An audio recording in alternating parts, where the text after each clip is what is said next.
Električni števec Meletovih se v teh dneh ne ustavi niti za sekundo. Razlog za to so sušilniki, ki so jih namestili po sobah stanovanja, da posušijo, kar se še sploh posušiti da. Kar pa se zavedam, da se jaz vrniti v tako ne morem. Otrok mi je težki astmatik, to na stanovanjskem skladu že po zdravniških papirjih vejo. Mama mi je težko bolana. In se sprašujeta, kaj bo čez mesec, ko bosta morali skupaj z 11-letno hčerko zapustiti začasno bivalno enoto. Na Stan Investu, ki je upravljalec stavbe, obljubljajo: našli bomo način, da pomagamo.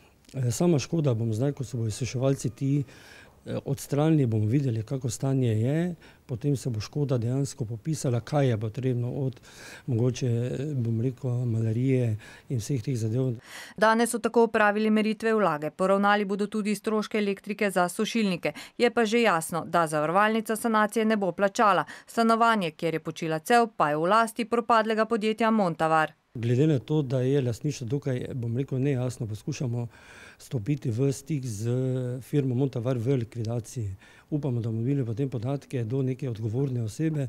Meletovi pa ne zahtevamo veliko, želimo se le vrniti v svoje stanovanje. Da bi mi se pot porihtal, obesil se je zgornji del, kar se pa jaz zelo bojim, ker je, bom rekla, en cigel tak zgoraj, da se mi ne bi to slučajno dol padlo in da bi mi potamali.